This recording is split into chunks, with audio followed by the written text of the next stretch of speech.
నమస్తే ఫ్రెండ్స్, నేను మీ Sravani Harsha. Welcome back to our channel. ఇవాళ మన కథ నిర్ణయం. కథని చివరి వరకు వినండి. నచ్చితే కనుక ఖచ్చితంగా తప్పకుండా ఒక లైక్ చేయండి. ఈ కథ పైన మీ విలువైన స్పందనని కామెంట్ రూపంలో మాకు తెలియజేయండి. కొత్తవారు ఎవరైనా చూస్తున్నట్లయితే మన ఛానల్ని సబ్స్క్రైబ్ చేసుకోండి. అంతేకాకుండా యూట్యూబ్లో కొత్తగా వస్తున్న హైప్ ఆప్షన్ని క్లిక్ చేసి హైప్ పాయింట్స్ ఇవ్వడం మాత్రం అస్సలు మర్చిపోకండి. మీరు ఇచ్చే లైకులు, షేర్లు, కామెంట్లు, ఇంకా ఈ హైప్ పాయింట్స్ అనేవి మరెన్నో మంచి మంచి కథల్ని మీకు చదివి వినిపించడానికి, మీ ముందుకు తీసుకురావడానికి నాకు ఎంతగానో ప్రోత్సాహాన్ని ఇస్తాయండి. మరైతే ఇప్పుడు మనం కథలోకి వెళ్ళిపోదాము. ఆహారం తింటూ ఉన్నప్పుడు మనం జంతువుల ఎదురుగానైనా ప్లేట్ లాక్కోము. నేను స్వయంగా నీ తల్లిని. ఈ రోజు కోసమే నా కొడుకుని నేను పెంచి పెద్ద చేశానా? అవకాశం దొరికినప్పుడు మీ సొంత తల్లిదండ్రులని నిరక్షరాస్యులు అని, ఎందుకు పనికిరాని వాళ్ళు అని అవమానించడం కోసమే నేను మిమ్మల్ని కన్నానా? బాబు, నాకు 3 రోజులుగా జ్వరం వస్తుంది. నా కోడల్ని డాక్టర్ దగ్గరికి తీసుకెళ్ళమని, లేదంటే జ్వరం ట్యాబ్లెట్ అయినా ఇవ్వమని ఎన్నిసార్లు అడిగాను. కానీ తను నాకు ట్యాబ్లెట్టు తీసుకురాలేదు. నన్ను హాస్పిటల్కి కూడా తీసుకెళ్ళలేదు. అంతేకాకుండా నాకు కనీసం భోజనం కూడా పెట్టలేదు. అందుకే నేను చాలా బలహీనంగా ఉన్నాను. ఈరోజు నాకు కొంచెం పర్వాలేదు. నా ఆరోగ్యం కొంచెం మెరుగ్గానే ఉంది. కాబట్టి నేను బయటకు వచ్చి వరండాలో కూర్చున్నాను. అప్పుడు కోడలు నన్ను పాత్రలు కడగమని అడిగింది. నాకు జ్వరం వల్ల, తిండి లేకపోవడం వల్ల నీరసంగా ఉంది. అందుకే నేను ఆ పనులేవి చేయలేను అని చెప్పాను. ఇప్పుడు నువ్వు నాపై చాలా కోపంగా ఉన్నావు. కోడలు నీతో ఏం చెప్పిందో నాకు తెలియదు. స్వయంగా రోజు నేనే మీకోసం ఆహారం తయారు చేస్తాను. గుప్పెడు మెతుకులు నా కంచంలో వేస్తే నా కడుపు నిండుతుంది. కాస్త భోజనంతో నీకేం తక్కువ అవుతుంది? ఈ ముసలి తల్లిని ఈ వయసులో కరుణించలేవా అని చెబుతూ కన్నీళ్లతో పరిమళ గారు తన కొడుకు మనోహర్ని తన భోజనం ప్లేటు తనకిచ్చేయమని వేడుకుంటూ ఉన్నారు. అదే సమయంలో పరిమళ గారికి అత్యంత స్నేహితురాలు అయిన సుమిత్ర గారు పక్కింట్లోంచి పరిమళ గారి గొంతు విని గబగబా పరిగెత్తుకుంటూ పరిమళ గారింటికొచ్చారు. తల్లి చేతిలో భోజనం చేస్తూ ఉండగా భోజనం ప్లేట్ లాక్కొని నిలబడి ఉన్న మనోహర్ని చేతులు జోడించి కన్నీళ్లతో కొడుకు వైపు చూస్తున్న పరిమళ గారిని ఆవిడ చూసింది. ఇరుగు పొరుగు వాళ్ళందరూ అక్కడ గుమికూడడంతో వాళ్ళందరి ముందు గొడవ చేయడం సరైన పని కాదు అని మనోహర్ ఆ ప్లేట్ని తల్లి చేతికిచ్చేశాడు. అమ్మా, నువ్వు ఇంకాస్త కూర కావాలి అని అడిగావు కదా, ఇదిగో కూర తెచ్చాను. ఈరోజు వంటకాలు ఎలా ఉన్నాయి అంటూ బయటకు చూడగానే అక్కడికొచ్చిన పక్కింటి వాళ్ళిద్దరు ముగ్గురు తిరిగి వెళ్ళిపోయారు. కానీ సుమిత్ర గారు మాత్రం అక్కడే నిలబడి చూస్తూ ఉన్నారు. సుమిత్ర గారికి ఎక్కడైనా ఎవరింటి గురించైనా అతిగా మాట్లాడే అలవాటుంది.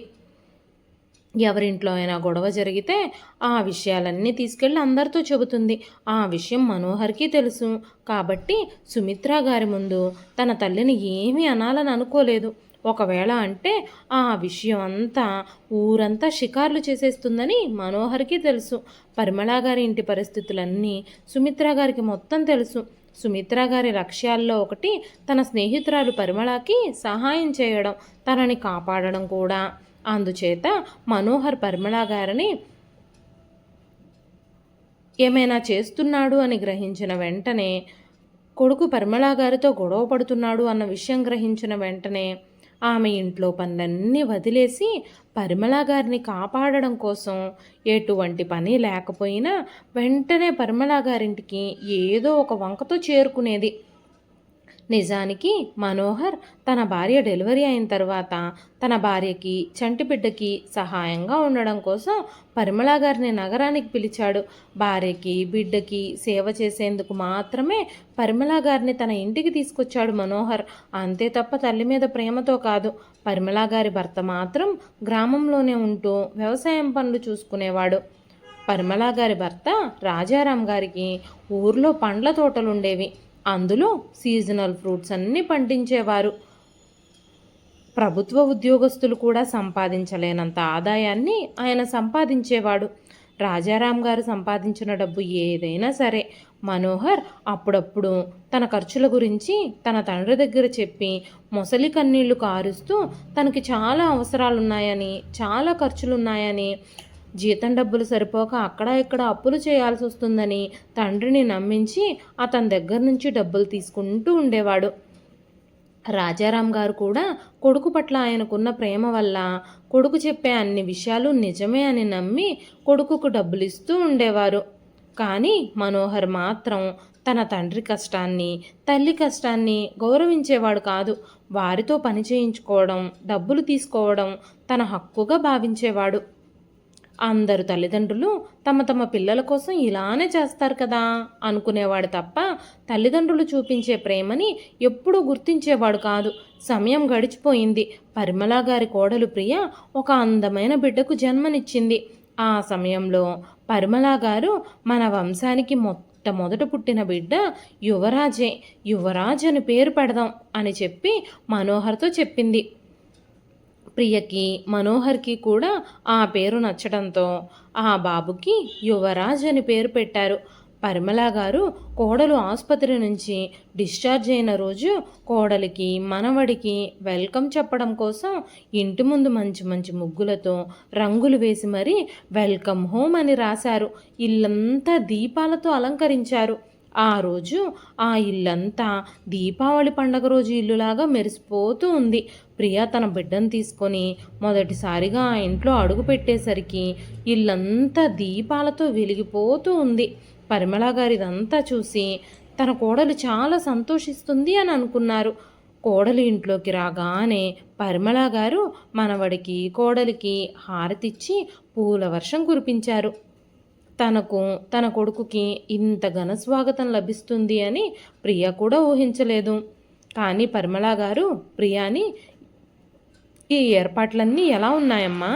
నిన్ను, చంటి బిడ్డని ఇంట్లోకి స్వాగతించే విధానం నీకు నచ్చిందా అంటూ అడిగినప్పుడు ప్రియ మొహం చిట్లించుకుంటూ బాగానే ఉంది, కానీ మా అమ్మా నాన్నల ఇంట్లో అయితే ఇంతకంటే బాగా వెల్కమ్ చెప్పేవారు అనగానే పరిమళ గారి సంతోషకరమైన ముఖం పాలిపోయినట్టయింది.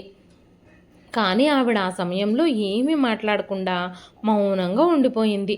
కాసేపటి తర్వాత ప్రియ పరిమళ గారి దగ్గరకు వచ్చి, అత్తయ్య గారు, వారం రోజుల నుంచి ఆసుపత్రిలోనే ఉన్నాను. అక్కడ సరైన ఫుడ్డే పెట్టలేదు నాకు ఈరోజు చాలా ఆకలిగా ఉంది. కాస్త స్పైసీగా ఫుడ్ తినాలనిపిస్తుంది. ఈరోజు నేను ఫుల్ స్పైసీ ఫుడ్, ఇంకా హోమ్ ఫుడ్ తింటాను అనగానే పరిమళ గారు, అమ్మ ప్రియా, చిన్నపిల్లల తల్లి మొదటి రోజుల్లో అంతంత స్పైసీ ఫుడ్ తినకూడదు. నార్మల్గా ఉండే ఆహారం మాత్రమే తినాలి. చాలా వేడిగా, కారంగా, మసాలాలతో ఉండే ఆహారాలు తినడం వల్ల తల్లి బిడ్డల ఆరోగ్యానికి మంచిది కాదు అని ప్రియకి చాలా నచ్చజెప్పడానికి ప్రయత్నించారు. కానీ ప్రియ పరిమళ గారి మాటల్ని అస్సలు వినలేదు. అత్తగారిని పల్లెటూరు నుంచి వచ్చిన ఒక అనాగరికురాల్లాగా ఆవిడికి ఏమీ తెలియదు అంటూ భావించింది ప్రియ.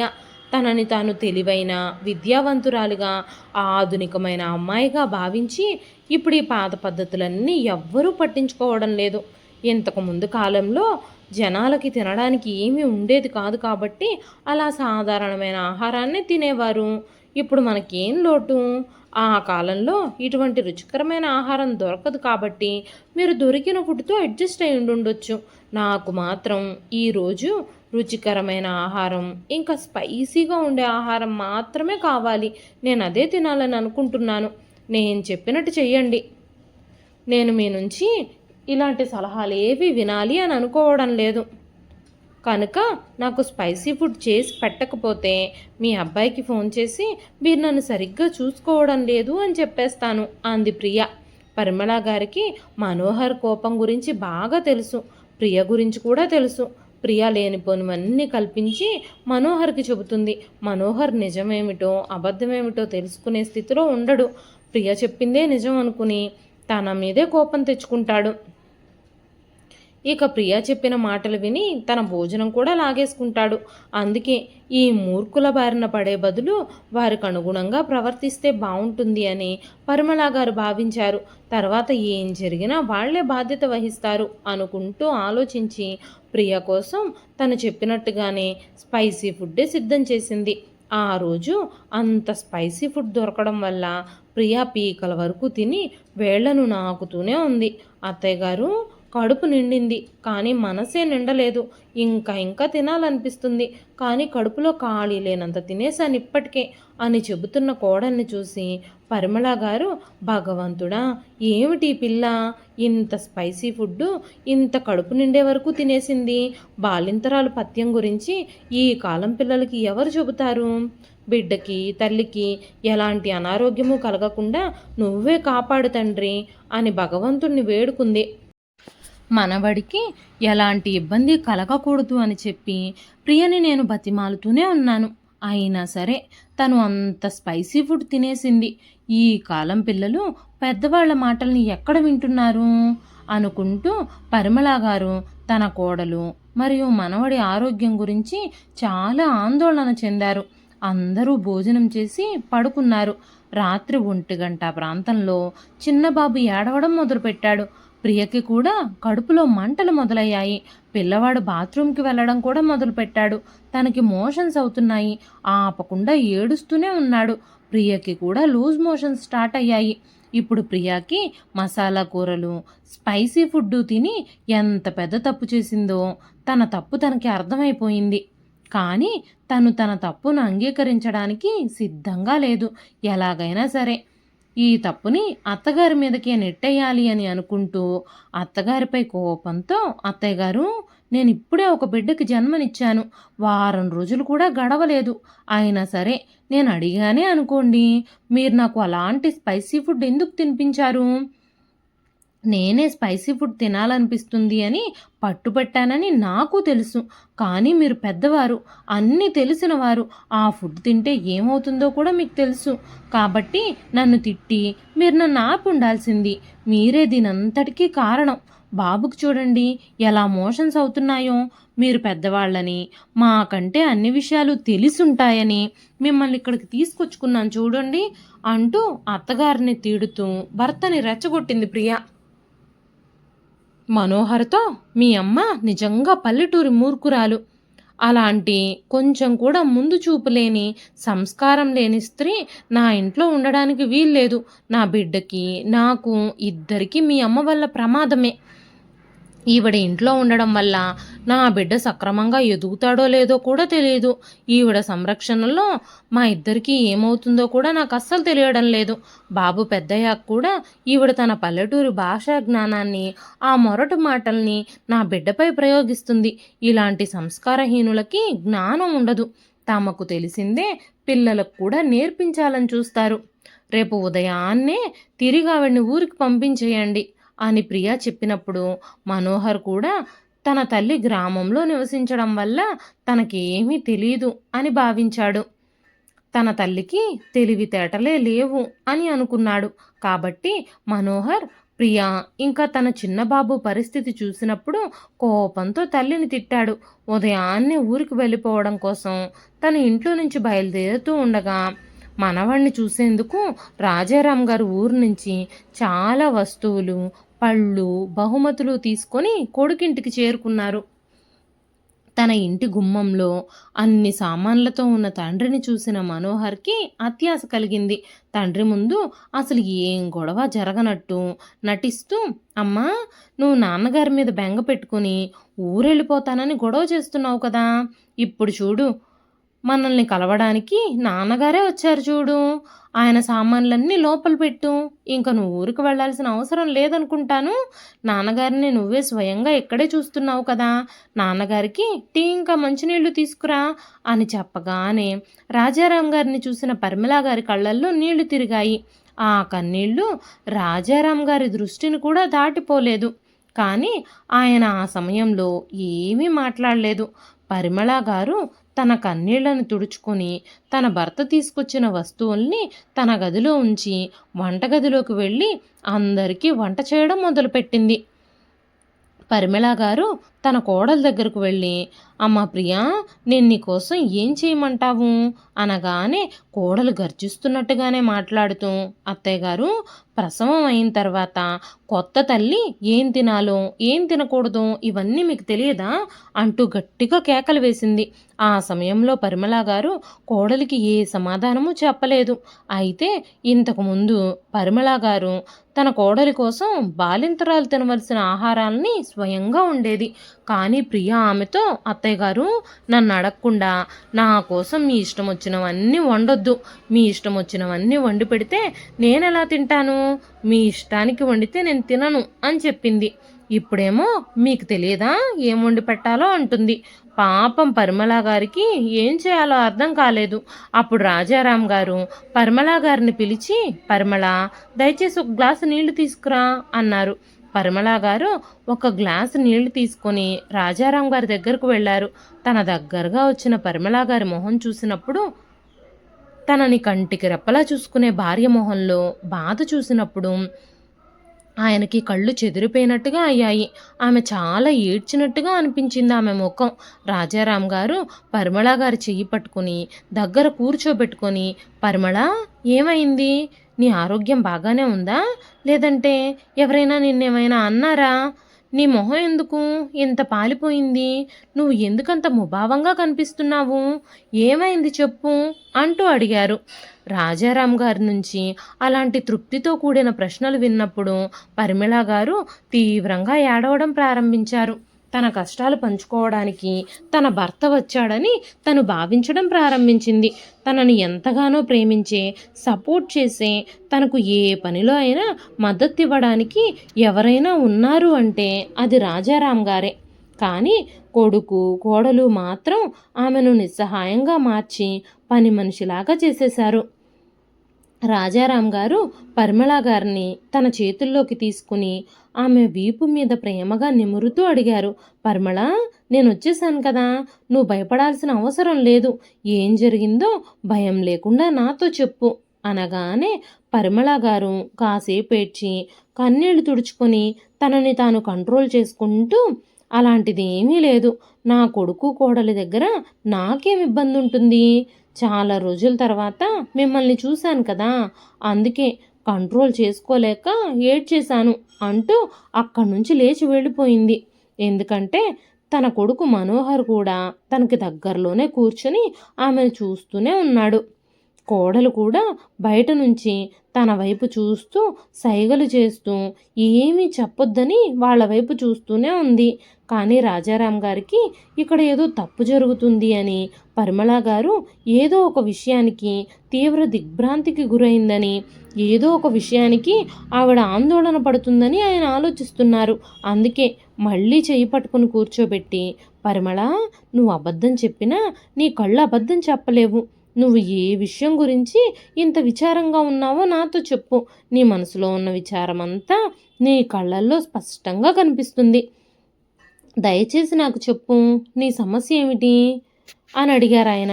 రాజారాం గారు ఇలా ప్రేమగా అడగగానే కొడుకు కోడలు కూడా దగ్గరలో లేకపోవడంతో పరిమళ గారు కొడుకు కోడలు తన విషయంలో చేసిన పనులన్నీ ఆయనతో చెప్పేశారు. తన భార్యకి ఇంత బాధ కలిగించినందుకు కొడుకు కోడల్ని తిట్టి రాజారాం గారు కొడుకు కోడలితో, మీరిద్దరూ చెవులు విప్పి వినండి, మేం ఖచ్చితంగా గ్రామంలోనే నివసిస్తున్నాము. అయితే మీరు ఈరోజు నివసిస్తున్న ఈ విలాసవంతమైన బంగ్లా కూడా అదే గ్రామంలో నివసిస్తున్న మీ నిరక్షరాసులైన తల్లిదండ్రులు కష్టపడి సంపాదించిన డబ్బుతో కొన్నదని మీరు మర్చిపోవద్దు. సంస్కారహీనమైన మీ తల్లిదండ్రులు కష్టపడి సంపాదించిన డబ్బు ఇక్కడ మీ ప్రతి లోటును తీరుస్తుంది. మీ అమ్మ నగరంలో మీ దగ్గరకు వస్తున్నప్పుడు ఆమె కాళ్ళు నేల మీద నిలబడలేదు. ఆమె ఆనందంతో పొంగిపోతున్నట్టుగా కనిపించింది. తన కొడుకు పిలిచాడని, తన కొడుకుని, కోడల్ని, మనవణ్ణి చూసుకోవడానికి వెళుతుందని ఆనందంతో పొంగిపోతూ తన చేతులతో చేసిన లడ్డూలని, స్వీట్స్ని ఇరుగు పొరుగు వాళ్ళందరికీ ఊరంతా పంచిపెట్టింది. నా మనవడు క్షేమంగా ఈ లోకంలోకి రావాలని, నా కొడుకు, కోడలు, మనవడు ఎల్లప్పుడూ సంతోషంగా ఉండాలి అని అందరినీ ఆశీర్వదించమని కోరింది. కానీ ఈ నిరక్షరాస్యురాలైన మూర్ఖులకి మీలాంటి విద్యావంతుల గురించి ఏం తెలుసు? మీకు ఎవ్వరి ఆశీస్సులు, సహాయ సహకారాలు అవసరమే లేదు. మీరు స్వయంగా విద్యావంతులు. మీరు ఏమీ చెప్పకుండానే మీ పనంతా అయిపోతుంది. రా పరిమళ, నేను కూడా పల్లెటూరి మూర్ఖుణ్ణే. అందుకే నా కొడుకు మీద ప్రేమతో నా పిల్లలకి బహుశా అవసరమయ్యే చాలా వస్తువులు నేను సంతోషంగా తీసుకొచ్చాను. కానీ నేను తప్పు చేశాను. ఇంత మంచి విద్యావంతులు ఈ ప్రజలు ధాన్యాలు, ఆహార పదార్థాలు కాదు, డబ్బులు మాత్రమే తింటారు. ఎందుకంటే నగరంలో నివసించే ఈ ప్రజలకి వ్యవసాయము, ఆవు పేడ, చెత్త గురించి ఏమీ తెలియదు. డబ్బు గురించి మాత్రమే తెలుసు. అందుకే వాళ్ళు డబ్బే తింటారు. నేను ఒక పల్లెటూరు నిరక్షరాస్యుణ్ణి, సంస్కారం లేనివాణ్ణి. బహుశా నా పిల్లలు గ్రామంలోని తాజా పండ్లు, కూరగాయలు ఇష్టపడతారు అని తప్పుగా భావించాను. దాన్ని దృష్టిలో పెట్టుకుని ఇవన్నీ ఇక్కడికి తీసుకొచ్చాను.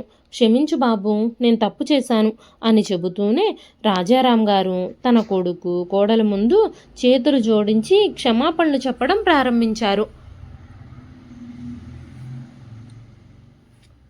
అప్పుడు మనోహర్ పరిగెత్తుకుంటూ వచ్చి తండ్రి కాళ్ళపై పడి ఏడుస్తూ, నాన్న, నేనే పెద్ద తప్పు చేశాను, నన్ను క్షమించండి అనగానే ప్రియ కూడా తన మామగారికి క్షమాపణలు చెప్పడం ప్రారంభించింది.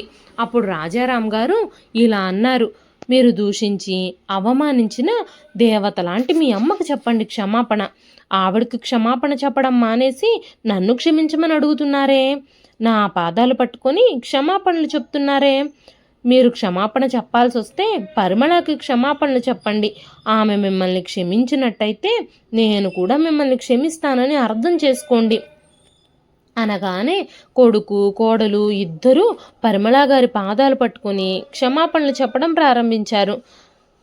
వెంటనే పరిమళ గారు కొడుకుని, కోడల్ని పైకి లేపి కౌగిలించుకొని, మీరు నా పిల్లలు. తప్పులు చేసేది మనుషులు మాత్రమే. నాకు ఈ ఇబ్బంది లేదు. ఏ తల్లైనా తన పిల్లలపై ఎంతకాలమని కోపంగా ఉంటుంది అంటూ మీరింక గదిలోకి వెళ్ళండి అని చెప్పగానే ప్రియ తన గదిలోకి వెళ్ళిపోయింది. కానీ ఆమె లోపల అగ్నిగోళాలు మండుతున్నాయి. రాగానే భర్తతో ఆ వృద్ధురాలు తమ గురించి ఫిర్యాదు చేయడంతోనే ఆయన ఇప్పుడు మండిపడుతున్నాడు. ఇప్పుడు ఆమె తన అత్తగారి నుంచి ఏదో ఒక రూపంలో పగ తీర్చుకోవాలి అని అనుకుంది. అందరూ భోజనం చేసిన తర్వాత స్వయంగా పరిమళ గారు కూడా భోజనం చేసి విశ్రాంతి తీసుకోవడానికి తన గదిలోకి వెళ్ళిపోయారు. సాయంత్రం కాగానే ప్రియ కిచెన్లో అందరికీ టీ చేయడం చూసి, అమ్మా ప్రియా, నువ్వెందుకు వంటగదిలోకి వచ్చావు? నువ్వు రెస్ట్ తీసుకో. నువ్వు బాలింతరాలువి కదా, ఈ పనులన్నీ చేయడం ఏమిటి? నేను ఇక్కడుండగా నీతో పని చేయిస్తానా? నేను ఇప్పుడే లేచి టీ చేయడానికి వస్తున్నాను అనగానే ప్రియ చిన్నగా నవ్వి, నో ప్రాబ్లం అత్తయ్య గారు, మీరు మామయ్య గారితో కూర్చోండి, నేను మీకోసం టీ చేసుకొస్తాను అనగానే పరిమళ గారు కూడా ఆలోచించి, సరేలే, టీ చేయడానికి ఎక్కువ స్ట్రెయిన్ అవ్వాల్సిన పని లేదు కదా అనుకుంటూ వెళ్ళి రాజారాం గారి పక్కనే సోఫాలో కూర్చుంది. వెంటనే రాజారాం గారు, నా కోసం కాస్త నీళ్లు తీసుకురా పరిమళ, దాహం వేస్తుంది అనగానే పరిమళ గారు నీళ్లు తేవడానికి వంటింట్లోకి వెళుతూ ఉండగా కోడలు టీ కప్పులో చెంచా కదిలించడం చూసింది. కోడలు కప్పులో చెంచా ఎందుకు కదిలిస్తుందో కాస్త వింతగా అనిపించింది ఆమెకి. అప్పుడు ఆమె పెద్దగా పట్టించుకోకపోవడంతో నీళ్లు తీసుకొని వెళ్ళిపోయింది. కొంతసేపటికి కోడలు రాజారాం గారికి టీ, బిస్కెట్లు తెచ్చిచ్చింది. ఇద్దరూ టీతో పాటు బిస్కెట్లు కూడా తిన్నారు. ఆ తర్వాత కొద్దిసేపటికి నిద్ర రావడంతో ఇద్దరూ అక్కడికక్కడే పడి నిద్రపోయారు. మనోహర్ ఆఫీస్ నుంచి ఇంటికి తిరిగొచ్చినప్పుడు అతని తల్లిదండ్రులు హాల్లో పడుకుని ఉండడంతో మనోహర్ వారిని ఎత్తుకొని తన గదిలోకి తీసుకెళ్లాడు. కానీ వాళ్ళిద్దరూ చాలాసేపు నిద్రపోయారు. ఇప్పుడు ప్రియ ఎలాగోలాగా ఆ రాత్రికి డిన్నర్ రెడీ చేసింది. కానీ ఆమెలో కోపం పెరిగిపోయింది. ఆమె మనోహర్ చెవులు నింపుతూ ఉంది. ఇప్పుడు ఈ ఇద్దరి ముసలాళ్ళ వల్ల మనకి ఎలాంటి ఉపయోగము లేదు. ఇప్పుడు నేను చిన్న చిన్న ఇంటి పనులన్నీ చేస్తున్నాను. చూడండి అత్తయ్య గారు, మామయ్య గారు ఇంట్లో పనులన్నీ వదిలేసి ఎలా నిద్రపోతున్నారో. పాత్రలు కడగడానికి, ఇల్లు తుడవడానికి నేనొక పని మనిషిని పెట్టుకుంటాను. పని మనిషి ఖర్చు మనం వీళ్ళ కోసం ఖర్చు చేసే ఖర్చుతో పోల్చుకుంటే చాలా తక్కువ. పగలు, రాత్రి నేను వీళ్ళని భరించలేకపోతున్నాను. అంతకుముందు మీ అమ్మగారు ఒక్కళ్ళే ఉండేవారు ఇంట్లో. కనీసం ఆవిడ పనులైనా చేసేది. ఇప్పుడు ఆ పెద్దాయన కూడా వచ్చి కూర్చున్నాడు. నిన్న జరిగిన విషయం తర్వాత వాళ్ళని ఇంట్లోంచి వెళ్ళమని అడగలేము. అడిగితే ఒకవేళ మనల్ని ఇంట్లో నుంచి వెళ్ళిపోమని చెప్పినా చెప్తారు. ఇంత పెద్ద నగరంలో ఇంత పెద్ద కుటుంబానికి అయ్యే ఖర్చు మనం ఎలా భరిస్తాము? ఇప్పుడు బాగా ఆలోచించాలి అసలు వీళ్ళ సంగతి ఏమిటి అని. తమ గ్రామాల్లో అన్నీ ఉచితంగా లభిస్తున్నట్టుగానే ఇక్కడ కూడా అన్నీ ఉచితంగా లభిస్తాయి అని వాళ్ళు భావిస్తున్నారు. మీరే ఏదో ఒకటి చెయ్యండి అని మనోహర్తో చెప్పగానే మనోహర్, నా మెదడు అసలు పనిచేయడమే మానేసింది. నీ మనసులో ఏదైనా ఆలోచన ఉంటే చెప్పు అన్నాడు. కాస్త ఆలోచించిన తర్వాత ప్రియ, ఈ ముసలి వాళ్ళిద్దరినీ ఇంటి నుంచి వెళ్ళిపోమని మనం చెప్పలేం, కానీ ఈ లోకాన్నే విడిచిపెట్టి వెళ్ళేలా చేయగలం కదా అంది. చాలాసేపటి తర్వాత స్పృహలోకి రావడంతో, విపరీతమైన దాహం వేయడంతో నీళ్లు తెచ్చుకోవడానికి వంటింట్లోకి వచ్చిన పరిమళ గారి చెవుల్లో కొడుకు కోడలు ఇద్దరూ మాట్లాడుకుంటున్న మాటలు పడ్డాయి. కొడుకు కోడలి మాటలు వింటుంటే పరిమళ గారికి కాళ్ళ కింద నేల జారిపోయినట్టుగా అనిపించింది. ఆమె నీళ్లు కూడా తీసుకోకుండానే తన గదిలోకి వెళ్ళిపోయింది. మంచం మీద కూర్చొని చాలాసేపు గట్టిగా ఊపిరి పీల్చుకోవడం ప్రారంభించింది. అప్పటికే రాజారాం గారు కూడా స్పృహలోకొచ్చారు. పరిమళ గారు అలాంటి పరిస్థితిని చూసి, ఏమైంది? నీకు ఆరోగ్యం బాగోలేదా పరిమళ? నీకేమైంది అంటూ అడగగానే పరిమళ గారు నెమ్మదిగా మాట్లాడమని భర్తకి సైగలు చేస్తూ సంకేతం ఇచ్చారు. రాజారాం గారు కాసేపు ఆమె వీపును తడుతూ ఉండగానే కొంతసేపటి తర్వాత ఆమె క్రమక్రమంగా నార్మల్ అయ్యింది. ఆమె రాజారాం గారితో చెప్పింది, నేను నీళ్ల కోసం వంటగదిలోకి వెళుతున్నప్పుడు కొడుకు కోడలు మాట్లాడుకోవడం విన్నాను. మనల్ని ఈ లోకం నుంచే పంపించేయాలి అని వాళ్ళు ఆలోచిస్తున్నారు అంటూ ఆవిడ కన్నీళ్లు పెట్టుకుంది. మరోపక్క భార్య నుంచి ఇలాంటి మాటలు విన్న మనోహర్ ఒక్కసారిగా ఉలిక్కి పడ్డాడు. నోటిపై చెయ్యి వేసుకొని కళ్ళు పెద్దవిగా చేసి ఆమెను చూస్తూ ఉండిపోయాడు. ఆ సమయంలో అతని మొహం కత్తివేటుకు నెత్తురు చుక్క రానట్టుగా పాలిపోయింది. అతడు తన భార్యపై కోపం వ్యక్తం చేశాడు. కానీ ప్రియ తన భర్తకి వివరించడం ప్రారంభించింది. చూడు మనోహర్, ఈ వృద్ధులిద్దరికీ నువ్వు ఒక్కడివే సంతానం. వీళ్ళిద్దరి మందుల ఖర్చులు, తిండి ఖర్చులు ఎన్నని చూసుకోవాలి మనం. మనకి పిల్లలు పుట్టారు. రాను రాను ఈ వృద్ధులనే సంరక్షిస్తామా, లేకపోతే మన పిల్లల మీద శ్రద్ధ వహిస్తామా? ఇప్పుడు మీరే ఆలోచించుకోండి. వారి కథను ఒక్కసారిగా ముగించడమే మంచిది అనగానే మనోహర్, ఏం జరిగినా నా తల్లిదండ్రులకి ఇంత అన్యాయం నేను చేయలేను. వాళ్ళని ఈ లోకాన్నించి పంపించేసే పాపాన్ని నేను భరించలేను. అంతకంటే నేను వాళ్ళిద్దరినీ ఏదో ఒకటి చెప్పి గ్రామానికే పంపించేస్తాను అన్నాడు. ప్రియా మాటలు విన్న రాజారాం గారికి, పరిమళ గారికి కూడా గందరగోళం ఏర్పడింది. వాళ్ళిద్దరూ కొడుకు కోడలికి చెప్పకుండా రాత్రికి రాత్రే సామాన్లన్నీ సర్దుకుని ఊరు వెళ్ళడానికి బయలుదేరారు. చీకట్లో నడుచుకుంటూ వెళుతున్న వాళ్ళిద్దరికీ ఒక ఆటో డ్రైవర్తో పరిచయం ఏర్పడింది. ఆటో డ్రైవరు వాళ్ళిద్దరినీ బస్టాండ్కి తీసుకెళ్లాడు. రాజారాం గారు, పరిమళ గారు అతనిని చాలా ఆశీర్వదించి అతనికి కొంత డబ్బు కూడా ఇచ్చారు. అప్పుడు రాజారాం గారు, ఇంత రాత్రిపూట మనం బయలుదేరడం మంచిది కాదు, ఉదయాన్నే వెళదాం అని చెప్పి బస్టాండ్లోనే నిద్రపోయి ఉదయం అవ్వగానే ఇద్దరు ఊరికెళ్లే బస్సు ఎక్కారు. తల్లిదండ్రులు ఇంకా నిద్ర లేవలేదని మనోహర్ ఇల్లంతా వెతికాడు. గదిలోకి వెళ్ళి చూసినప్పుడు అక్కడిద్దరూ కనిపించలేదు. అమ్మా నాన్న ఎక్కడికి వెళ్ళారో అతనికి అర్థం కాలేదు. వెంటనే ప్రియా దగ్గరకు వెళ్ళి అమ్మా నాన్న కనిపించడం లేదు అనే విషయం చెప్పగానే ప్రియ చాలా ఆనందించింది. ఈ ముసలోళ్ళిద్దరినీ మనమే వదిలించుకుందాం అనుకున్నాం, అయితే వాళ్లే వదిలి వెళ్ళిపోయారు అంది ప్రియ. మనోహర్ గ్రామంలో ఉన్న తన బంధువులకి ఫోన్ చేసి అడిగినప్పుడు తన తల్లిదండ్రులు ఇంటికి చేరుకున్నారు అని వాళ్ళు చెప్పారు. ఆ తరువాత అతని మనసు కాస్త కుదుట పడింది. కానీ ఈ వార్త ఉన్న ప్రియకి ఇది అస్సలు నచ్చలేదు. కొన్ని రోజుల తర్వాత మనోహర్తో కలిసి ప్రియ అత్తామామల ఊరికి వెళ్ళి వాళ్ళ కాళ్ళపై పడి క్షమాపణలు చెప్పడం ప్రారంభించింది. మామయ్య గారు, అత్తయ్య గారు, దయచేసి నన్ను క్షమించండి. నేను మీతో చాలా తప్పుగా ప్రవర్తించాను. మీరింటికి తిరిగి వచ్చేసిన తర్వాత నాకు పెద్దవాళ్ల విలువ తెలిసొచ్చింది. మీరింటికి తిరిగి వచ్చేసిన దగ్గర నుంచి నేను యువరాజును కూడా సరిగ్గా చూసుకోలేకపోతున్నాను.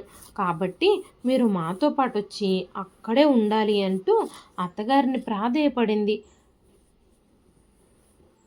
అమ్మా ప్రియా, నువ్వు సమయానికి నీ తప్పును గ్రహించావు. ఇది మంచి విషయమే. కానీ ప్రస్తుతానికి మేము మీతో రాలేము. ఎందుకంటే పొలాల్లో పండ్లు తెంపే సీజన్ ఇది. మార్కెట్కి పంపే పనులు ముమ్మరంగా జరుగుతున్నాయి.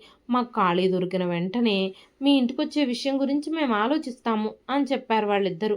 కానీ పరిమళ గారు మాత్రం తన కొడుకుతోనే కలిసి ఉండాలని చాలా ఆరాటపడుతున్నారు. ఎందుకంటే రోజు మనవడితో ఆడుకోవచ్చని. ఆవిడ రాజారాం గారిని కూడా చాలా బ్రతిమాలారు. చేసేదేమీ లేక రాజారాం గారు పరిమళ గారిని కొడుకు కోడలితో కలిసి నగరానికి పంపించారు. ఇక ప్రియాకి అత్తగారి రూపంలో పర్మనెంట్ పని మనిషి దొరికింది. అంతేకాకుండా ప్రియా ఎప్పుడూ పరిమళ గారితో ఏడుస్తూ తన అవసరాల గురించి చెబుతూ ఉండేది. పరిమళ గారు తన భర్త ఫోన్ చేసినప్పుడు డబ్బులు అడుగుతూ ఉండేది. రాజారాం గారు కూడా డబ్బులు పంపుతూ ఉన్నంతకాలం ప్రియా పరిమళ గారితో చాలా బాగా ప్రవర్తించింది. చాలా బాగా మాట్లాడేది. కానీ ఒకరోజు తోటలో రాజారాం గారు జారిపడి అతని నడుము, మోకాల్లో ఎముకలు విరిగాయి. హఠాత్తుగా ఆయనకు నగరానికి తీసుకొచ్చి ట్రీట్మెంట్ చేయించాల్సి వచ్చింది. ఇప్పుడు అత్తామామలిద్దరూ ఇంట్లో ఉండడం ప్రియకు అస్సలు ఇష్టంగా లేదు. ఆమె వైఖరి మెల్లమెల్లగా అత్తగారి పట్ల, మామగారి పట్ల మారడం ప్రారంభించింది. పరిమళ గారు కూడా కోడలి ప్రవర్తనలో ఏదో తప్పును కనుగొనడం ప్రారంభించారు. ఒకవైపు భర్త ఆరోగ్యం, మరోవైపు కోడలి తీరు వల్ల ఆమె బాధపడుతోంది. అత్తగారి తప్పుల్ని భర్త దగ్గర ఎత్తి చూపుతూ ప్రియా కొడుకుతో తల్లిని ఎప్పుడూ తిట్టిస్తూ ఉండేది.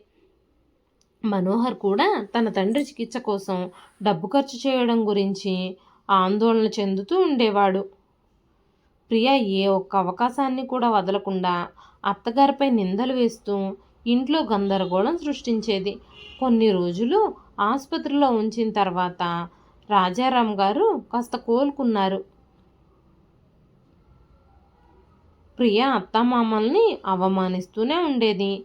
మనవణ్ణి కూడా తాతయ్య నాయనమ్మల దగ్గరికి వెళ్ళొద్దంటూ ఆంక్షలు విధించింది. ఒకరోజు పరిమళ గారు, రాజారాం గారు హాస్పిటల్కి చెకప్ కోసం వెళ్ళినప్పుడు ప్రియ తన నగలన్నీ ఒక బ్యాగులో పెట్టి ఓ చోట దాచిపెట్టింది. సాయంత్రం మనోహర్ ఇంటికి రాగానే ప్రియ తన ఫ్రెండ్ పెళ్ళుందని పార్టీకి వెళ్ళాలని చెప్పి రెడీ అవుతూ నగల కోసం తన అల్మారాలో వెతికింది. అక్కడ అవి కనిపించలేదు. ఆ తర్వాత ప్రియ ఇంట్లో పెద్ద గొడవ సృష్టించింది. నా నగలు కనిపించడం లేదు అంటూ నేరుగా అత్తగారి గదిలోకి వెళ్ళి, అత్తయ్య గారు, నా నగలు కనిపించడం లేదు, మీరేమైనా తీశారా అంటూ అడిగింది. మనోహర్ తన తల్లిదండ్రుల్ని అడగొద్దు అని, అవమానించొద్దు అని ప్రియని ఆపుతూనే ఉన్నాడు. కానీ ఆమె అస్సలు అంగీకరించలేదు. అత్తగారి గదంతా వెతికినప్పుడు వాళ్ళ బ్యాగుల్లో ఆ నగలు కనిపించాయి. అప్పుడు ప్రియ అత్తగారిపై నిప్పుల వర్షం కురిపించింది. పరిమళ గారికి మాట్లాడే అవకాశం కూడా ఇవ్వకుండా తను అవమానించింది. ఈ విషయాలన్నీ చూసినప్పుడు మనోహర్ కూడా తన తల్లిదండ్రుల్ని ద్వేషించడం మొదలుపెట్టాడు. మీరిద్దరూ వెంటనే ఇంట్లో నుంచి బయటకు వెళ్ళిపోవాలి అని తల్లిదండ్రులకు చెప్పాడు. అంతకంటే ముందుగానే హాస్పిటల్ పేపర్లు అని చెప్పి రాజారాం గారితో మనోహర్ ఆస్తి పేపర్లపై సంతకాలు చేయించుకున్నాడు. ఊరికి తిరిగి వెళ్ళడం అవమానంగా భావించిన వాళ్ళిద్దరూ ఎక్కడికి వెళ్ళాలో అర్థం కాక చీకట్లో రోడ్డుపై నడుచుకుంటూ ఒక హోటల్ దగ్గర ఆగారు. ఆ హోటల్ యజమాని తనలో తానే మాట్లాడుకుంటూ, ఈరోజు పనివాళ్ళు దొరకడం చాలా కష్టంగా ఉంది. పని దొరికే వరకు చాలా వినయంగా ఉండి తర్వాత చాలా సెలవులు తీసుకుంటున్నారు. నాకు ఇప్పుడు ఒక పెద్ద ఆర్డర్ వచ్చింది, పనివాళ్ల కొరత ఏర్పడింది అని మాట్లాడుకుంటూ ఉన్నాడు. ఆ మాటలు విన్న పరిమళ గారు ఆ హోటల్ యజమానితో, సార్ మీకు అభ్యంతరం లేకపోతే మాకిక్కడ పని దొరుకుతుందా అనగానే ఆ హోటల్ యజమాని, ముందు మీరిద్దరూ మీ వయసు చూసుకోండి, మీరిద్దరూ ఏ పని చేస్తారు అన్నప్పుడు పరిమళ గారు, మా వయసును చూడకండి, మీరు మా పని మాత్రమే చూడండి, మాకు పనిస్తే మీరు మాకు గొప్ప ఉపకారం చేసిన వాళ్ళు అవుతారు, మా పని నచ్చకపోతే మీరు మమ్మల్ని పనిలో నుంచి తీసేయండి అని అడిగినప్పుడు ఆ హోటల్ యజమాని పరిమళ గారిని, రాజారాం గారిని ఆ హోటల్లో పనికి పెట్టుకున్నాడు. చాలా కొద్ది రోజుల్లోనే ఆ హోటలు పెద్ద రెస్టారెంట్గా మారింది. రాజారాం గారు ఆ హోటల్లో పనిచేస్తూ పనిలో మెలకువలు, బిజినెస్లో మెలకువలు అన్నీ పసిగట్టసాగారు. కొద్ది రోజుల తర్వాత రాజారాం గారు ఆ హోటల్ యజమానితో, మీ రెస్టారెంట్ చాలా బాగా సాగుతుంది, నేను కూడా ఎక్కువ జనాభా ఉన్న వేరే ఏరియాలో ఇలాంటి రెస్టారెంటే ఒకటి పెట్టాలని అనుకుంటున్నాను, మీరు నాకు హెల్ప్ చేయగలరా, మీరు నాకు సపోర్ట్ ఇస్తారా అంటూ అడిగారు. అప్పుడు ఆ హోటల్ యజమాని రాజారాం గారిని చాలా ఎంకరేజ్ చేశాడు. రాజారాం గారు ఊర్లో ఉన్న పొలాలు అమ్మేసి రెస్టారెంట్ కోసం పెట్టుబడి పెట్టారు. అతి తక్కువ కాలంలోనే పరిమళ గారు, రాజారాం గారు రెస్టారెంట్ని ఓపెనింగ్ చేశారు. ఆ రెస్టారెంట్ లాభాల్లో నడవడం కూడా మొదలైంది. రాజారాం గారు మనోహర్ని, ప్రియని ఇల్లు ఖాళీ చేయమని నోటీస్ కూడా పంపించారు. ఆ నోటీస్ చూసిన వెంటనే ప్రియ ఇంకా మనోహర్ల కాళ్ళ కింద నేల జారిపోయింది. తండ్రి సంతకాలు పెట్టిన పేపర్లు తీసుకుని ఊర్లో ఉన్న భూముల్ని అమ్మడానికి వెళ్ళారు. కానీ అవి రాజారాం గారి సంతకాలు కాదని, ఊర్లోని భూములు ఇదివరకే రాజారాం గారు అమ్మేసుకున్నారు అనే విషయాలు తెలిసాయి. రాజారాం గారు ఇంటి నుంచి వెళ్ళిపోయేటప్పుడు కావాలనే తప్పుడు సంతకాలు పెట్టారు అని ప్రియకి, మనోహర్కి అర్థమయ్యింది. వాళ్ళిద్దరూ ఆ ఇంటిని ఖాళీ చేయాల్సి వచ్చింది. అద్దె ఇంట్లోకి మారి చాలని జీతంతో తమ కొడుకును కూడా చదివించుకోలేకపోతున్నారు. సరిగ్గా కడుపు నిండా భోజనం కూడా చేయలేకపోతున్నారు. అప్పుడే యువరాజుకి గుర్తొచ్చింది, తన తల్లి తన నానమ్మ తాతయ్యల చేతిలో నుంచి భోజనం ప్లేట్లు లాగేసుకునే విషయం. ఎవరి నోటి దగ్గర నుంచైనా అన్నాన్ని లాగేసుకుంటే మనకి అన్నం దొరకదు అనే విషయం ప్రియకి, మనోహర్కి బాగా అర్థమైంది. తల్లిదండ్రుల విషయాల్లో తాము ప్రవర్తించిన తీరుకి తల్లిదండ్రులు వాళ్ళకి బాగా బుద్ధి చెప్పారు అన్న విషయం వాళ్ళకి అర్థమైపోయింది. మనోహర్ ఎలాగైనా తండ్రిని కలిసి క్షమాపణలు చెప్పాలి అని అనుకున్నాడు. తండ్రి నడిపిస్తున్న రెస్టారెంట్ దగ్గరికి వెళ్ళాడు ఒకరోజు. అక్కడ సెక్యూరిటీ అతను మనోహర్ని అడ్డుకున్నాడు. రాజారాం గారిని కలవాలి అంటే అపాయింట్మెంట్ కావాలి అని చెప్పాడు. మనోహర్ వెంటనే, నేను ఆయన కొడుకుని, నాకు అపాయింట్మెంట్తో పనే ఉంది, ఒక్కసారి మీరు వెళ్ళి మనోహర్ మిమ్మల్ని కలవడానికి వచ్చాడని మా నాన్నగారితో చెప్పండి అని చెప్పినప్పుడు సెక్యూరిటీ అతను వెళ్ళి రాజారాం గారితో విషయం అంతా చెప్పాడు. రాజారాం గారు మనోహర్ని లోపలికి రావడానికి అనుమతించలేదు, కానీ సెక్యూరిటీ అతనితో చెప్పి పంపించారు.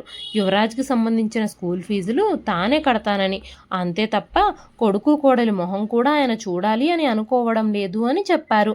ఇదండి ఈరోజు కథ. ఈ కథ మీకు ఎలా అనిపించింది? రాజారాం గారు తీసుకున్న నిర్ణయం మీకు నచ్చిందా? ఈ కథ పైన మీ విలువైన స్పందనని కామెంట్ రూపంలో మాకు తెలియజేయండి. కథ నచ్చితే ఒక లైక్ చేయండి. మరెన్నో ఇలాంటి ఇంట్రెస్టింగ్ కథల కోసం మన ఛానల్ని సబ్స్క్రైబ్ చేసుకోండి. మరొక మంచి కథతో రేపు మళ్ళీ కలుస్తానండి. అంతవరకు సెలవు. ఉంటానండి. మా కథల్ని ఎంతగానో ఆదరిస్తున్న ప్రతి ఒక్కరికి పేరు పేరున ధన్యవాదాలు తెలియజేస్తున్నానండి. మరొక మంచి కథతో రేపు మళ్ళీ కలుస్తానండి. అంతవరకు సెలవు. ఉంటానండి.